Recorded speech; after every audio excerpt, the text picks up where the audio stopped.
ಯೋಗರಾಜ್ ಭಟ್ರು ಅವ್ರ ಕತೆ ಸೂಪರ್ ಆಗಿರುತ್ತೆ. ಹೊಸ ಹೊಸ ಕತೆ ರೆಸ್ಟ್ ಮಾಡ್ತಾರೆ. ಸಕಲ ಸ್ಟೋರಿ ಚೆನ್ನಾಗಿ ಬಂಗಾರ ಮನೆ ಟಚ್ ಆಗುತ್ತೆ.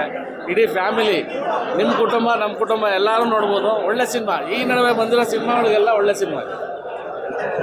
ಕನ್ನಡ ಕಡೆಯಲ್ಲೂ ಯೋಗರಾಜ್ ಭಟ್ ಸರ್ ಮತ್ತೆ ರೀಕಮ್ ಬ್ಯಾಕ್ ಆಗಿದ್ದಾರೆ. ನೈಸ್, ಹೊಸಬರಾದರೂ ಕೂಡ ಚೆನ್ನಾಗಿ ಮಾಡಿದ್ದಾರೆ ಆರ್ಟಿಸ್ಟ್ಗಳು. ಆಲ್ ದ ಬೆಸ್ಟ್ ಎಲ್ಲರಿಗೂ. Good luck. ನಾವು ಸಾಯ್ಬಾರ್ದು ಬದುಕಬೇಕು ಅನ್ನೋದು ಇಷ್ಟ ಆಯ್ತು. ಚೆನ್ನಾಗಿದೆ. ಇಷ್ಟ ಆಯ್ತು. ಮೂರು ಜನನು ಚೆನ್ನಾಗಿದ್ದಾರೆ, ಮೂವರು ಚೆನ್ನಾಗಿ ಮಾಡಿದ್ದಾರೆ. ಮೂವರು ಚೆನ್ನಾಗಿದ್ದಾರೆ, ಎಲ್ಲರೂ ಚೆನ್ನಾಗಿ ಮಾಡಿದ್ದಾರೆ. ಎಲ್ಲ ಚೆನ್ನಾಗಿದೆ. ಕ್ಲೈಮ್ಯಾಕ್ಸ್ ಸೂಪರ್ ಆಗಿದೆ, ಚೆನ್ನಾಗಿದೆ.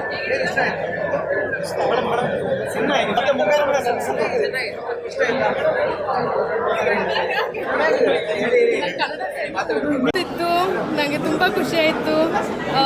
ಸ್ಟೋರಿ ತುಂಬ ಡಿಫ್ರೆಂಟ್ ಇತ್ತು. ಜಗಳ ಇಲ್ಲ, ಜೆಲಸಿ ಇಲ್ಲ, ಯಾವತ್ತು ಹುಡುಗಿ ಜಗಳ ಮಾಡ್ತಾ ಇರುತ್ತೆ ಅದೇನಿದ್ದಿಲ್ಲ. ಇದು ತುಂಬ ಫ್ರೆಂಡ್ಶಿಪ್ಪು, ಕ್ಲೋಸು. ಸಾರಿ, ನಾನು ಕನ್ನಡ ಅಷ್ಟು ಬರಲ್ಲ, ಬಟ್ ಈ ಮೂವಿ ಲೈನ್ ತುಂಬ ಚೆನ್ನಾಗಿತ್ತು. ಎಲ್ಲರೂ ನೋಡ್ಕೊಳ್ಬೇಕು. ತುಂಬ ಡಿಫ್ರೆಂಟು ಈ ಜನರೇಷನ್ಗೆ. Something different, no jealousy, nothing, all are good. I think talking about life, love is not everything, okay? Very good, excellent. ತುಂಬ ಚೆನ್ನಾಗಿದೆ ಮೂವಿ. ಫ್ಯಾಮಿಲಿ ಕೂತ್ಕೊಂಡು ನೋಡೋ ಥರ ಇದೆ. ಇನ್ನೊಂದು ಹೀರೋಯಿನು ಚೆನ್ನಾಗಿ ಮಾಡಿದ್ದಾರೆ. ಯೋಗರಾಜ್ ಭಟ್ ಸರ್ದು ಚೆನ್ನಾಗಿದೆ, ತುಂಬ ಚೆನ್ನಾಗಿ. ಫ್ಯಾಮಿಲಿ ಕೆಲವೊಂದು ಎಲಿಮೆಂಟ್ಸ್ ಎಲ್ಲ ನಾವು ನೋಡಿದ್ವಿ. ಹಾಂ, ಸೊ ನಿಮಗೆ ನೀವು ಮುಂಗಾರು ಮಳೆ ನೋಡಿದ ಎಲಿಮೆಂಟ್ಸು ಅಲ್ಲ ಅದಕ್ಕಿಂತ ಚೆನ್ನಾಗಿದೆ ಅಂತ ಹೇಳ್ಬೋದು. ಚೆನ್ನಾಗಿದೆ ಮೂವಿ. ಹೀರೋಯಿನ್ ಯಾರು ಇಬ್ಬರು ಚೆನ್ನಾಗಿ ಮಾಡಿದ್ದಾರೆ. ನೈಸ್. ಕರ್ನಾಟಕ ಜನ ಎಲ್ಲ ನೋಡಬೇಕಾದಂಥ ಚಿತ್ರ. ಅದರಲ್ಲೂ ಯಂಗ್ಸ್ಟರ್ಸ್ ಬಂದು ನೋಡಬೇಕು. ಒಂದು ಸ್ಟ್ರಾಂಗ್ ಮೆಸೇಜ್ ಇದೆ youngsters. Thank you so much. I don't know what to say. ಆಗಿತ್ತು, ಎಲ್ಲ ಸೂಪರ್ ಆಗಿತ್ತು. Great movie. Especially loved how Anjali acted. I wish the movie all the best and good luck.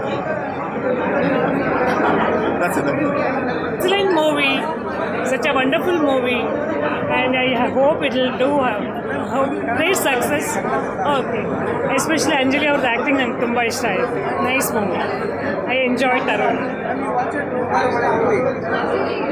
ಮುಂಗಾರು ಮಳೆಗಿಂತ ಇದು super hit ಆಗುತ್ತೆ ಅಂತ ನಂದು ಅನಿಸಿಕೆ. ಅಂಜಲಿ ಆ್ಯಕ್ಟಿಂಗ್ ಸೂಪರ್ ಆಗಿತ್ತು, ಅದು ನಂಗೆ ಭಾಳ ಇಷ್ಟ ಆಯಿತು. ಸಾಂಗ್ಸ್ ಇಷ್ಟ ಆಯಿತು, ಮತ್ತು ಅಂಜಲಿ ಆ್ಯಕ್ಟಿಂಗ್ ನಂಗೆ ಭಾಳ ಇಷ್ಟ ಆಯಿತು ಅಷ್ಟೇ.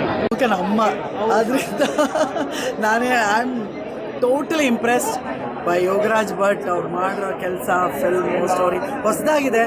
ಅಟ್ಲೀಸ್ಟ್ ಜನ ಇಂಥದ್ದು ಆಮೇಲೆ ಕನ್ನಡ ಸಿನಿಮಾನ ಎಂಕರೇಜ್ ಮಾಡಿ ಎಲ್ಲರೂ. That's very important. ಅಷ್ಟೇ ಹೇಳೋಕ್ಕೆ ಸಾಧ್ಯ.